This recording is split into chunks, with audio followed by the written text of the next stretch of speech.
Hello, and welcome to the Empowerography Podcast. This is a platform created for women's voices to be heard and a place to share their stories, journeys, and successes with the world for the purpose of helping other women who might be on similar journeys. We are empowering women one episode at a time. I'm your host, Brad Walsh, so kick back, grab one of your favorite beverages, and enjoy the stories.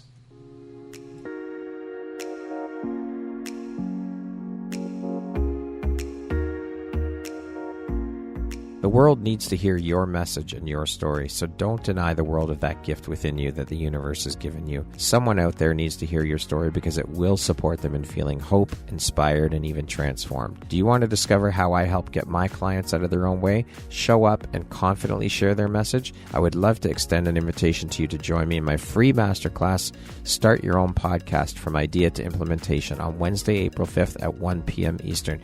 You can find the registry link in the show notes. Hope to see you there. Hello there, Brad Walsh here, your host of the Empowerography Podcast. Today, my guest is Amy Ballantyne. She is an executive wellness and life coach, a speaker, an author, a philanthropist, and last but certainly not least, a mother. Amy, welcome. I am so happy to have you here. How are you doing today? Oh, I'm good. Thank you. Great to be here. Thanks for having me. Excellent. I am so excited to jump in and share a little bit about your story and your journey. So thank you for taking and making the time to be here with me today. I appreciate you. So with that all being said, let's jump in. Now, I know through previous conversation with you that you are an incredibly busy woman, and obviously that is a hell of a lot of hats and quite a resume that you have there. How do you find time for all of this, and how do you prioritize, as well as how important is prioritization and organization to you? Prioritization and organization is key. If you take a moment to look at my calendar, you would see it very color-coded, very detailed. It has been key for really good communication with my husband and I around what is happening. And that is important in our life. And for my own peace of mind, there's so many times where before we got clear on a system that worked for us around organization, there was more stress. There was more challenge happening. And so for what works for us is having that joint calendar and being very clear with the communication there. It is so important for me to prioritize what's coming up. So every day is different. And even sometimes I will have a plan in the evening for the next day of what my action steps will be. And life happens and you got to roll a little bit. But there is that in the spur of the moment ability to evaluate what is the most important thing right now and take sometimes very quick actions, make quick decisions. Sometimes I do spend a bit more time making decisions as well. When you're busy, you have to, in some cases, be able to think and act quickly. So prioritization and organization, heck yes. So I guess another important question around that is, do you have any white space in your calendar? Actually, I would show, if I could show you the picture there is, as we were preparing, I had some time today that I had set aside for something else. But in preparation for this, I was like, you know what? I want to bring my best self to this conversation. And so I shifted my plan for some of the white space that I had to do some reflection so I can be ready with you. Awesome. Well, it is greatly appreciated. So I'm very curious, with you wearing so many hats, Amy, what does your morning routine look like? Yeah, so my first thing every single day is as I'm either being awoken by others, by children or my spouse, whatever it is, I am saying, thank you so much for this day. So before I even get out of bed, I am acutely aware of the reality that we get this one chance, and I'm grateful for that. So thank you for this day. And then it starts with a few minutes of personal time, personal care time for myself. And then I go down and I start taking action on the priorities for that morning. So for me right now, kids in camp, it was gathering the lunches that I had already made. We are huge proponents of morning smoothies. So getting all of that organized. And I mean, it takes me all of 3 minutes to make a really healthy smoothie, but it was a big factor for me when I first had kids. Sometimes we put ourselves on the back burner for kids. And I became aware that if I wasn't going to take this action for me, I may miss eating. So I really enjoy the Nutrimeal smoothies that I make every morning and the different combinations and concoctions that I try. And sometimes my husband will be like, and what did you put into this today? And I'm like, you wish you knew. But it's like the fuel for the day. So I'm not the last person on the list. I make sure that I get those nutrients into my body. Additionally, there's moments like during the school year, I actually built in time for movement after I got my older kids out the door. So we know that in life, things are changing around always. And so I realized that I had this beautiful window of time that popped up about 35 to 40 minutes where I was like, my goodness, I am going to do some movement. And because I believe not in this pressure around it has to look a certain way, I said, you know what? I really like using my rowing machine. That's something that I got during COVID. And this is something I like to do. Does it have to be a certain amount of time? No, it doesn't have to, right? It just brings me joy. I actually visualize myself on a river and the birds are chirping as I'm, it's so nice. Good. One day I will actually row on the river. Not today, but one day. But those are kinds of things that help me to get the morning started off right. And so what drives, motivates, and inspires you to keep going and excelling at all that you do? For me, one of the big things is being a role model to my kids, to help them see that we get the opportunity to be joyful and to experience the day, or be calm and experience however you want to feel that day. But it's our opportunity to keep on keeping on. So some days I just feel like I want to relax and I'll pull out a book. And that's my role modeling for the day, that I'm taking time for me. Or we'll buy HelloFresh sometimes and I will invite them to be a part of cooking the meal. But what keeps me going is this desire to want to role model, being engaged in your life, doing things that bring you joy, bring you peace, bring you calm. And so that's usually the energy that I bring to keep on going. I love it. Amy, what exactly is an executive wellness coach, and how long have you been an executive wellness and life coach? So I've been coaching for 14 years. And basically, what I like to say is I love working with individuals who are professionals or entrepreneurs. They actually impact others. I really love working with those people. They have teams or they have individuals who they support. And so I can see this beautiful ripple effect happening when they decide to take care of themselves in a new way, reduce their own stress or overwhelm, shift their thinking, shift their own mindset, areas that have been holding them back, the ripple effect that it makes. Now, that doesn't mean that I don't work with people who are not executives. I also work with those individuals as well, but I aim to support individuals who are in that position, so I know that the impact that I'm able to make is even bigger. But even the moms that I work with, the women that I work with, they are impacting their kids, and that's a huge opportunity as well. So I love seeing the ripple effect. So executive wellness and life coach, really we're looking at stress is in work and stress is in life. Stress is all over the place. It's there, yep. Right? Absolutely. And when I draw a picture for myself, there's stress all around those two things, and wellness also encompasses those two things. So when we focus on areas of wellness, things that again bring us peace, calm, joy, these things can help us in the area of stress. And when we're experiencing stress in work, it impacts home. When we're experiencing stress at home, it impacts work. Yeah, it spills into all areas of our lives. Absolutely. Yeah, both we are things, not silos. No.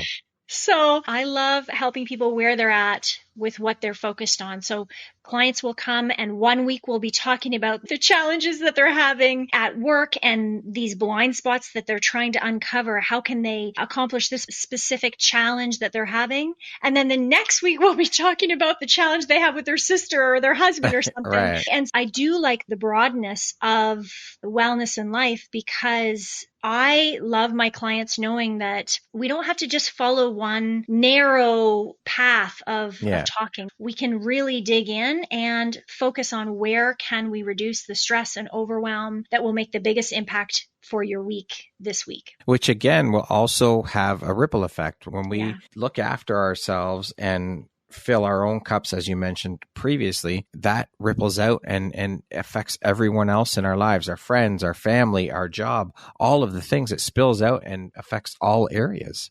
Yes. I've heard a lot of people say that most, if not all, coaches have been through their own personal struggles and journeys before making the leap into coaching. I mean, as human beings, of course, we all have our shit to deal with and our struggles and all of these things. But what I've found, though, is through most of the people that I'm speaking with who are now coaches, their personal struggle was the catalyst for them becoming a coach. Can you share a little bit about your own personal journey you were on before making the leap into the coaching world? Yes, for sure. So the one side of it is I always knew that I wanted to help people and really help people in their health. That was the motivating, driving factor. But the time when I had the biggest struggle that kind of links into this is in that window of time after having children, and I'm kind of in the workforce, working a bit for a company, and feeling really unworthy, really unworthy. That's where my biggest struggles have been as a human. Unworthiness and scarcity mindset are my two.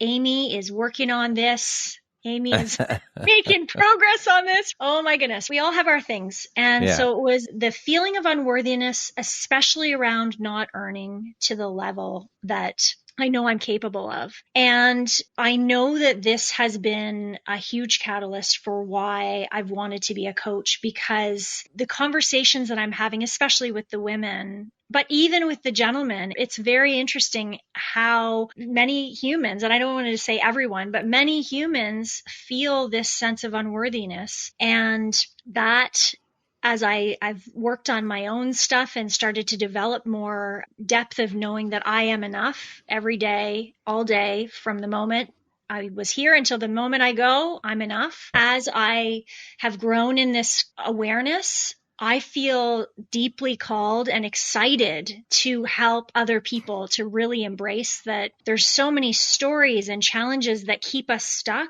keep us playing small because of this crappy belief that is so not true. It takes a lot of work and a lot of mindset shift to get into that space. But like you said, otherwise, what's the alternative? You're going to stay stuck where you were and you're going to be spinning your wheels in the muck and you're not going to get anywhere. And so how have these experiences then helped shape the Amy you are today, both personally and professionally, do you think? So for me, it's been about being on a journey of personal growth and development. And even my parents would tell you that from a very young age, I've been buying books around development and personal growth, wanting to up-level my thinking, wanting to be the next version. I don't love the idea of be better. I don't love that mindset because that suggests that I wasn't good enough before. But this idea that I am continuing to learn and continuing to grow. And I think that is really what has helped to shape me,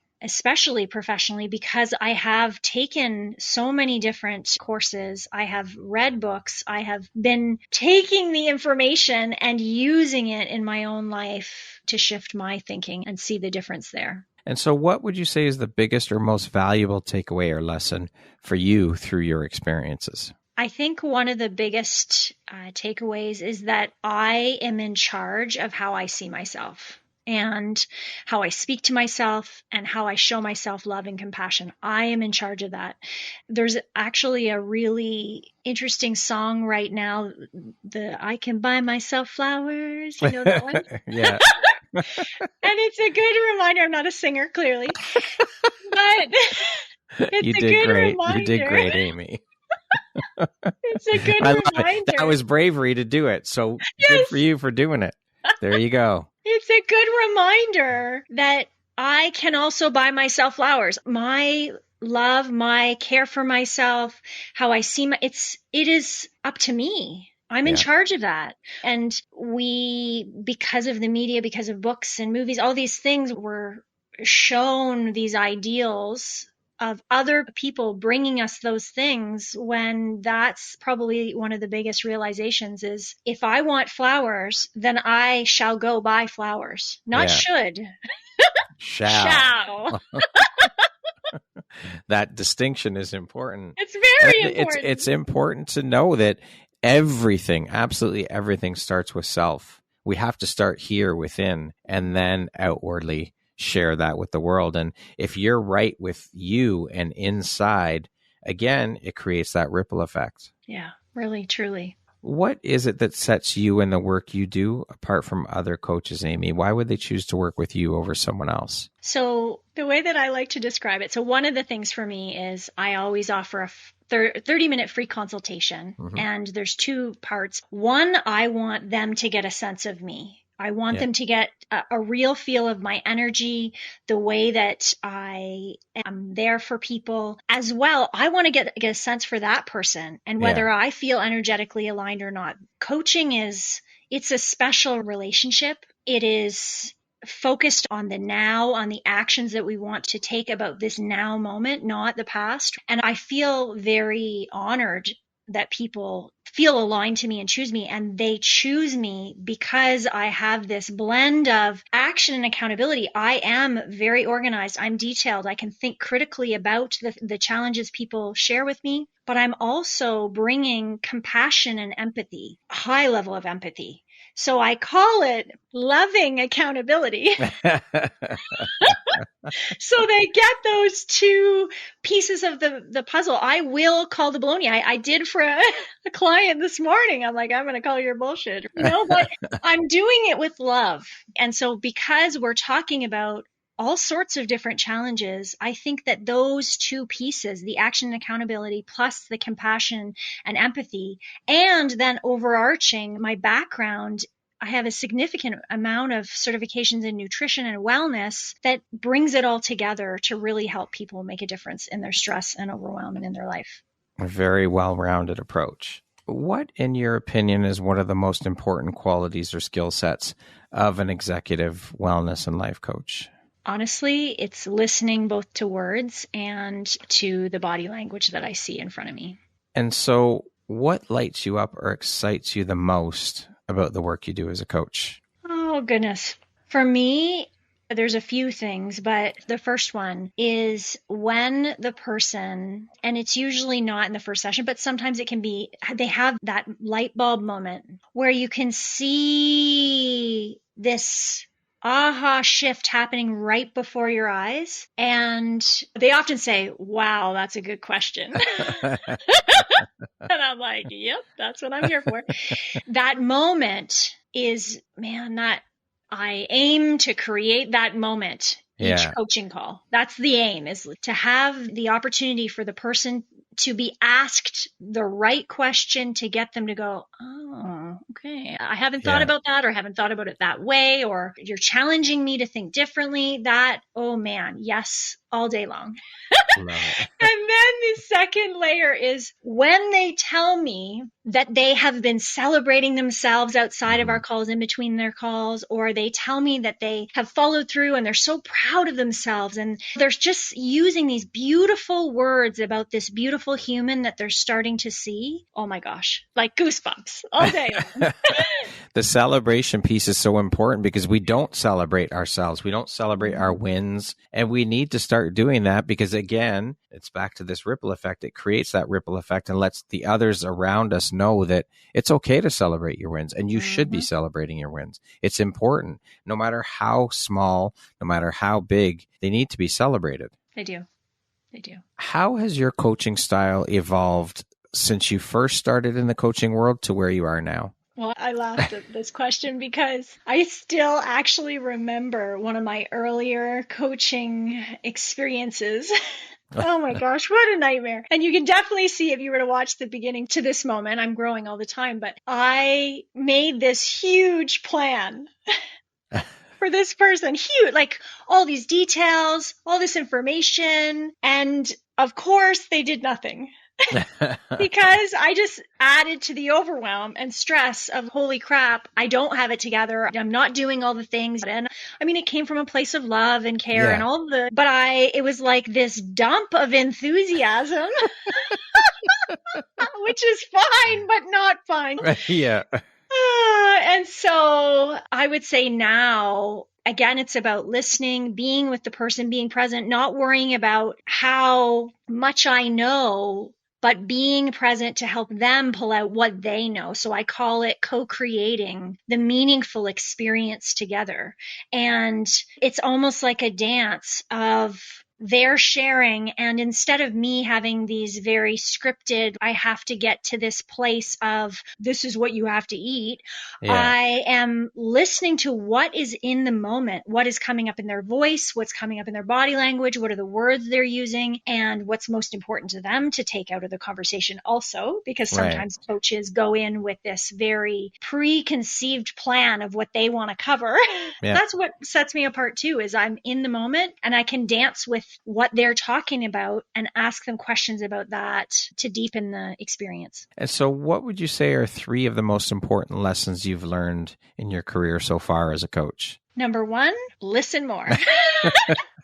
I feel like I am definitely improving, but it's still listen more, Amy.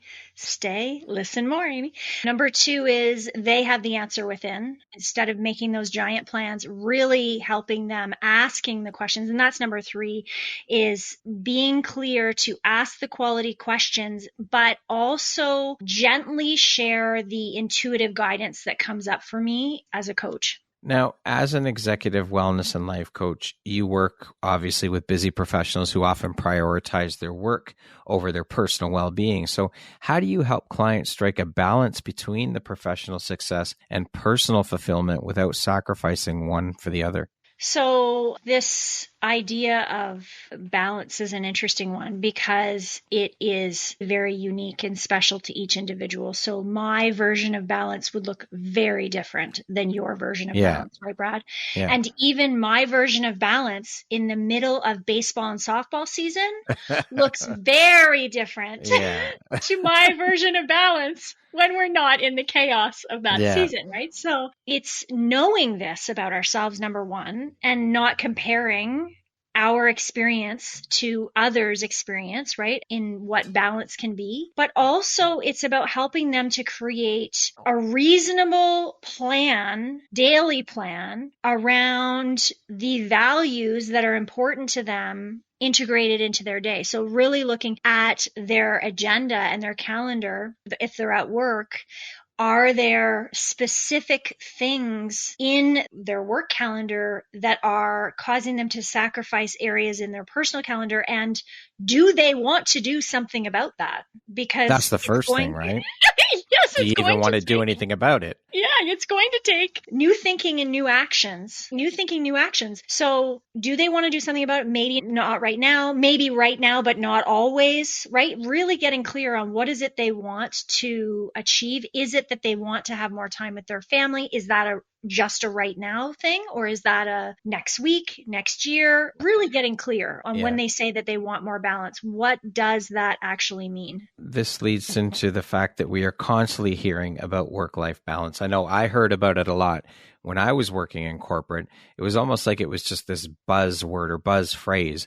The pursuit of work-life balance often seems elusive in today's fast-paced society, or the bullshit of the hustle culture. Can you elaborate on the concept of work-life integration and offer practical tips or strategies to help individuals integrate their personal and professional lives more harmoniously? For sure. So number 1, the strategy that I would invite people to take if they're feeling like they want to have a better handle on their time is noticing the words should, have to, and need to. Noticing how often they're saying that and what they're saying that about. When we get clear on these pressures that either society is putting or we are putting on ourselves, and society including our partners and bosses and those people, but when we get clear on those things, we can start to see, okay, what is true for today, for this moment?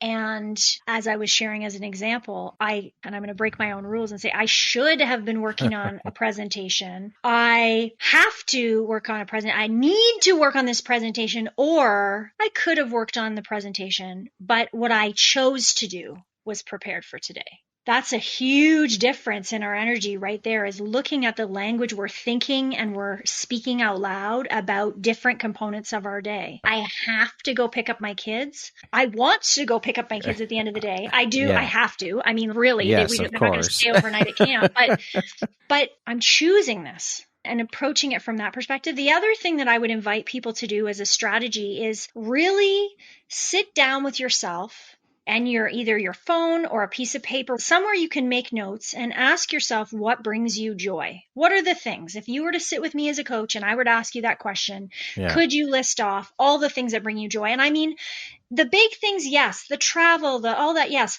But what are the smaller things that bring you joy also? The moment when you're putting your face cream on in the morning, oh, yes, that brings me joy, right? Like, it's down to the micro. So we can start to see that there are places in our day where we are feeling happy, joyful, calm. What brings you peace? What brings you calm? Those would be the other questions that I would ask. And how can we bring some of those and notice that we're already doing them? So often we use these blanket statements of, I never take time for myself. And then I say to the client, okay, so when was the last time you showered? And they're like, well, of course I showered. I have to do that. I'm like, well, yes, thank you. But could showering, if we look at it through a new lens, be seen as time for you and time to breathe and time for reflection and time for gratitude and time for just enjoying that you have skin, healthy skin, right? Mm-hmm.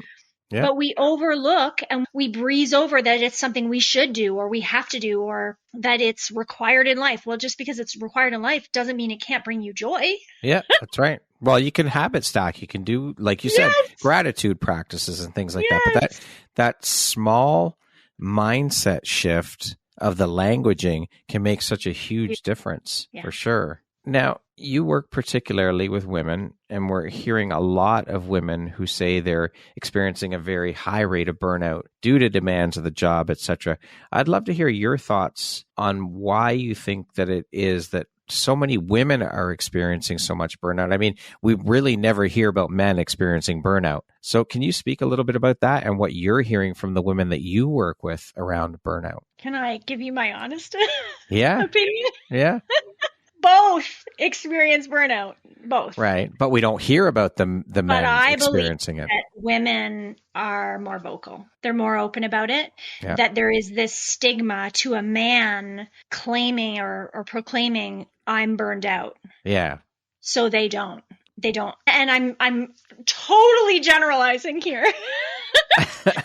But there is a difference in the humans who are more in touch with their energetic state. Humans, notice I'm saying humans. So there are men and women who are more in tune with their energetic state and some who are not. And there are humans that are more open with their challenges, and there are some who are not. And there are, I believe, especially in the corporate world, it is frowned upon to be seen as having any challenge or stress, and then you're less than, you're incapable. So the other layer, I think, too, is that it may take some humans, and again, I don't want to just say men versus women personally, but it may take some humans a bigger experience, a heart attack, a stroke, a big experience for them to go, holy shit, I'm actually burnt out.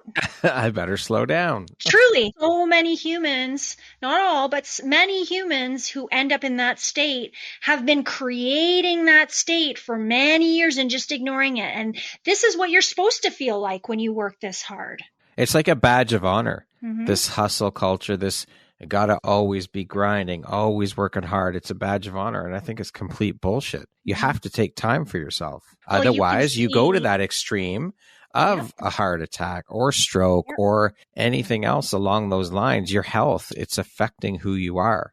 It's affecting your health, all of it. And then, of course, again, that ripple effect, it ripples out to everyone else around you. And you can see the leaders, male and female, you can see the leaders who realize the true power of mental and physical well-being and how it does ripple effect. I had this incredible session, this training session with a company, and one woman It was a workshop style, and one of the more junior people in the room voiced her concern, which I was so proud that we had created a space where she could speak up. And she said, I'm so stressed because I never take lunch because I always work through lunch. And the most senior leader in that room, the person who had hired me to come in, stood up. He's like, Amy, I've got to address this right now. And it was so powerful and beautiful to see the leader say, you must take lunch. It is not a requirement. We build up these requirements and perceived expectations of how we have to work when in fact this woman had been believing all along that she wasn't allowed to have a lunch break and she had to work through because that's what the job required and so stressed and all. And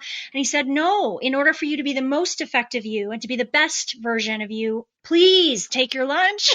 Yeah, you have to fuel your body. Yes. You have to. Yes. You can't run on an empty tank. A car cannot run with no gas. You That's have right. to put the gas into your body, which is the Yes. food, right? Yep. Wellness encompasses physical, mental, and emotional health. So how do you approach holistic well-being with your clients, and what are some specific practices they can adopt to improve their overall wellness in these areas? So I already kind of alluded to this, that stress impacts life and work. Some specific practices. So one, as I already mentioned, I'm a big fan of the morning smoothie. Getting something in that is easy to digest, that contains beautiful nutrients, all of the nutrients we need. The people listening can reach out and I'll send smoothie information. But that is number one, fueling your body. Water. I mean, we know this so much about wellness. People are like, well, I know all of this. And I'm like, well, how do we create the habit so that you actually do the thing that we know that makes a difference? It's great to know it, but if we're not taking action on it, and it's about, in my opinion, very small steps. So if it means, I'm going to joke here for a second. I've got 1, 2, 3, 4. I've got 4 water things on my desk. So that might be annoying for some, but the reality is it reminds me, it keeps it in my face that drinking water is important to me. How are you making it possible for yourself to remember that this is a priority until it is such a habit you don't need to think about it? The other things that I would think about, really high quality multivitamins. I am a huge proponent of high quality, filling the gaps in our nutrition, especially when we're experiencing high level of stress and overwhelm. Truly important. Movement. So not using the word exercise. Notice I'm using very specific words.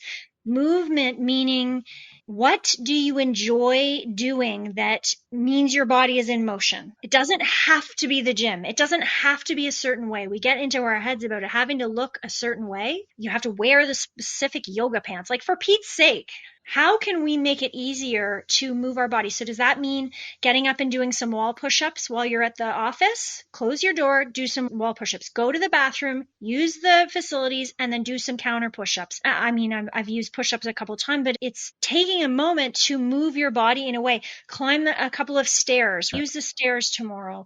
Walk around the block. Walk around your building. Walk around your desk. We get into this idea that it has to look a certain way. Breaking that mindset, noticing the mindset when you're saying, oh, well, I don't have the right shoes. Okay, is there something you could do right now in this moment of listening to move your body? Yeah, yes, likely. Absolutely. Get out for a walk. Walking is great. It's great movement. Go walk a couple kilometers. Why not? Yes. Or 5 minutes. The point is, take action in the movement. Yeah, for sure. And then, of course, good sleep.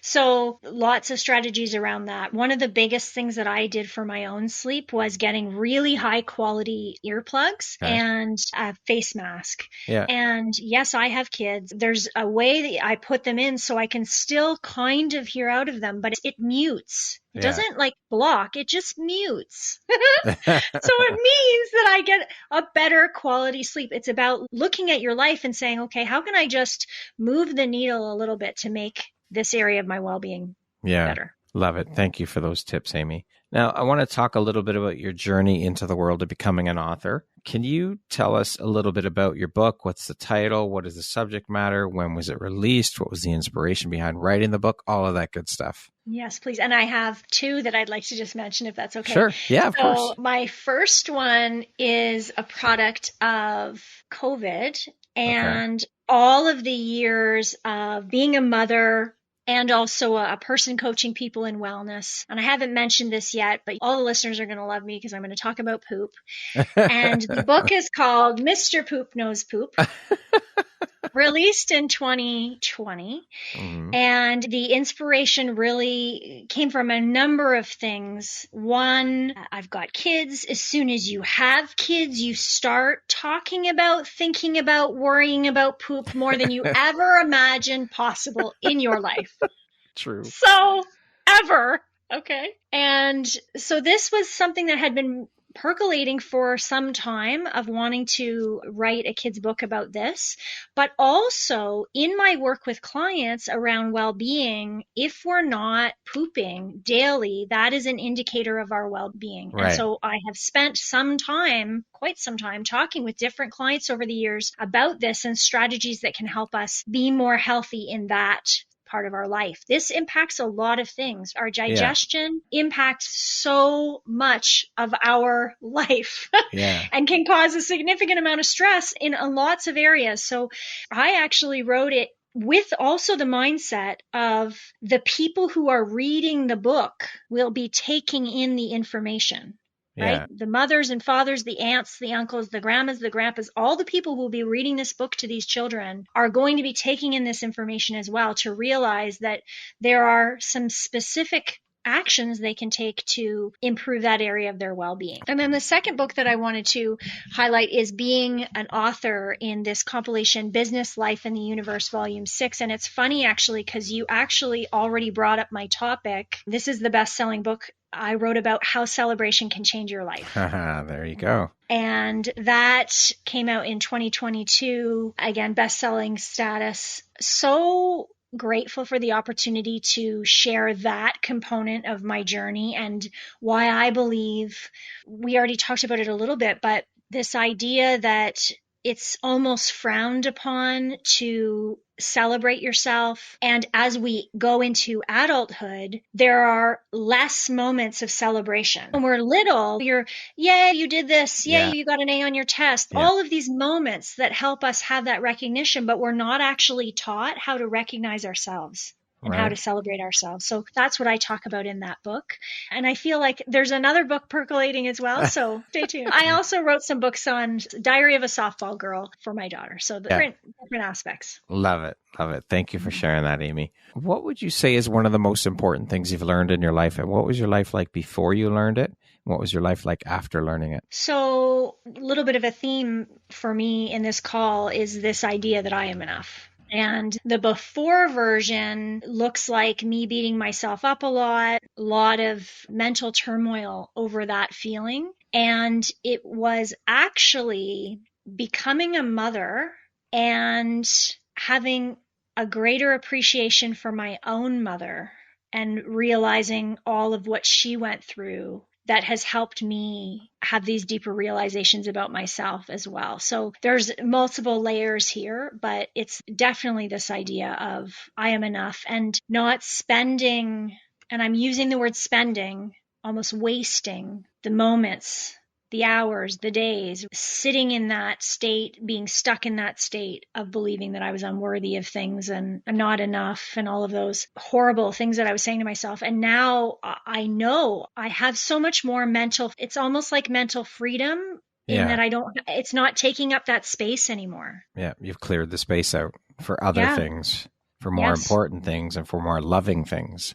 Yes. What do you think your unique skill set or superpower is that's helped you become successful? I would say for me, a big part of it is my communication skills, the ability to ask more quality questions. I have a huge passion for speaking, and that's definitely been an area where I've grown more of my business because when I have the opportunity to speak in front of different groups, the individuals in the audience get to really feel my heart. They get to feel, even not being on podcasts, they get to feel my energy and my spirit. And that often translates into them wanting to have a deeper conversation about how I can be helpful in their life. Speaking of success, how do you define that word? What does the word success mean to you? For me, it's the idea of using my skills and talents to be a productive and contributing human in the world. So if I'm doing that, then I'm a success. And then layering on the other layer would be that I am living in the state of happiness and health as much as possible. Those are two of my core values, and that I am role modeling that. What aspect of your personality do you think has been the most helpful in your career? I would say the combination of enthusiasm, because I am, if you can see me right now. Yes, I can feel it through your screen. I am out there, yes. I love it, though. It's brilliant. It's infectious. Yes, and my empathy. That's the other side, which I get to bring more of that out in my coaching and my enthusiasm out more in my speaking. So I feel like I get to use both of those parts of myself. A very good balance. What does the word empowerment mean to you? For me, it's about taking responsibility and control over my own life and my choices. So empowering others then would be inspiring them to take that control and responsibility that they get to choose how this life rolls out. Yeah, we all have a choice. There's always a choice. Every situation, we always have a choice, and recognizing that. Okay, we're going to jump into a little rapid fire section here. So the next grouping of questions just be 1, 2, 3 word answer type thing. Okay. Okay.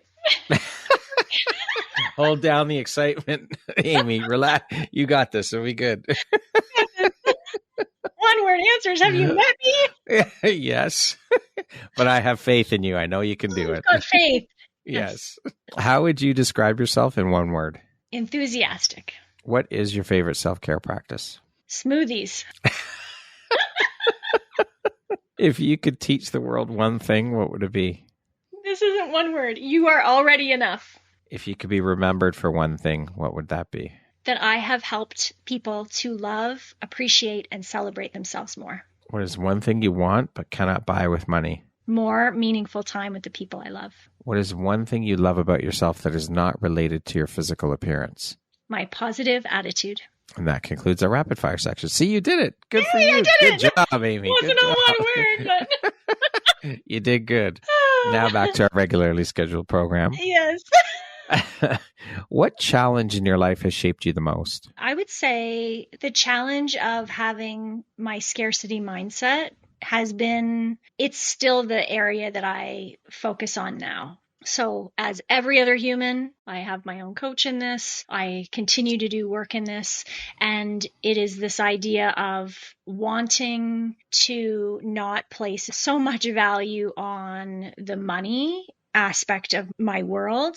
And I'm making great progress, but that's still an area for me with challenge. Well, we all have the areas that we've got to work on. We're human beings. We're constantly evolving and changing and growing. So that work is never done. It just moves from different areas to different areas. And there are things that we may get through and come out the other side, and we're okay for a little while with them, but they come back up, and that's okay. Yeah. But it's knowing, I mean, you've already put in the work. So it's a matter of just learning to deal with them quicker and being able to handle them quicker, right?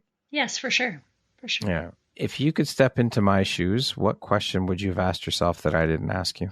So you asked me what sets me apart from others, and I would ask you to ask me, why do clients hire me? There you go. Okay. And the answer would be, clients hire me because when they experience our interaction together, they feel different. They have an energetic connection. They feel my heart. They feel like I see them. I give them the space to share in a way that feels good to them. And they really believe that I'm a person that can hold them accountable lovingly and help them make the change that they want in their life. Beautiful. Thank you for sharing that. What is one lesson your career has taught you that you think everyone should learn at some point in their life? Shit happens. Very true. And there's no avoiding it. It doesn't matter what your career is. It doesn't matter this, and we get to learn from it. So for me, it's about, what am I learning from these crappy moments that have happened in order to be better the next time, to think perhaps differently the next time, to take new actions. And I think that's the key, is to realize too, again, it speaks to the mindset shift, is to be able to, when these things happen, when things occur in our lives, to be able to take a step back and look at the situation and look for the silver lining or look for the lesson in it, because there will always 1000% guaranteed be a lesson there for you to learn from and take away from that situation, or a silver lining, whatever you want to call it. There's always something there within that situation. Yeah, for sure. And it may not happen immediately. That's right. The learning, but being open to reflecting to find it. Having the self-awareness, for sure. What is an unexpected blessing or occurrence in your life that you're grateful for? So my middle daughter is the female version of my dad. Okay. And it is teaching me great patience. It is teaching me great patience and even more appreciation for differing opinions and differing styles. And I really believe that she was sent here for me to learn more about being compassionate to individuals who have differing ways of being than me. I love it. See, there you go. Taking that advice, finding the lesson or the silver lining in it. Be patient, Amy. I'm sure it's frustrating as hell sometimes. It's so funny. Amy, what is your why? Yeah, so my why, there's two layers. My why is my kids, being a role model for them and creating a space where they learn to be good humans, being able to follow my lead. And really, I've put this vision out there to impact 10,000 humans to embrace worthiness and release the overwhelm and stress that they have in their life. That's a beautiful goal, beautiful why. Amy, if you had the opportunity to sit down and have a 1-hour conversation with one woman, any woman in the world, who would it be and why? Oh, this was so hard. I think Mel Robbins. Okay. And Mel Robbins, if you're listening to this podcast, Mel Robbins, you just give me a call. Mel Robbins, I saw her speak a few years back, and there's so many things. I feel like she is real. I love how real she is. I think about her sometimes when I'm about to get on stage, about showing up as my real self. And I love how real she is about her story. I also feel very connected to her new book, The High Five Habit, is so similarly about the content that I wrote about in my celebration book that I feel like we could have a really good conversation. I think we could be friends. No, just kidding though. But we could be. And Kidding, not kidding. Kidding, not kidding. Man, I would ask her a lot about her journey and get more clarity for myself. She's had different careers and shifted now into this public space. Sometimes I want to let my light shine so big so I could be potentially walking that similar path of speaking to thousands and thousands on stages. And then sometimes I think, I don't know if that's what I really want. Yeah. So I would talk with her about that to get more clarity on where my future can go. If you could go back and give your younger self one piece of advice, what would that piece of advice be? So the advice would be to be kind to myself. I had this quote that I really liked, especially kind of through high school. It's a horrible movie. Well, maybe not horrible, but not a great movie. It's called K-Pax. But there was this quote in there, just hit hard for so long, and it was, get it right this time around because this time is all you have. And I think that the takeaway from that quote that really was inspiring to me wasn't about getting it right, but it was about taking the action, about really being keenly aware that we get this chance. Like, we are here, we don't know when it ends, and to not waste moments. And I don't mean that like sitting on the couch and reading a book is a waste of a moment. That's a beautiful, perfect way to spend a moment. But it's to not stay stuck in our stuff, to not hold grudges and hold relationships stagnant because you're angry, but to be present in life and experience it as fully as we possibly can, because this is the one we get. I love that. Lastly, Amy, if you were to deliver your last 30-second speech to the world, your tribe, your corner of the world, your people, what would that last 30 seconds sound like? What words of wisdom would you impart? I would say, my friends, look yourself in the mirror, pull out your phone, look at your beautiful face. You have been enough. from the moment you arrived, if you found that baby picture of yourself, that small human still exists within you, and they were enough from the very first breath until the last. And no matter what you do, whether you can earn, whether you can walk, whether you can talk, it doesn't matter.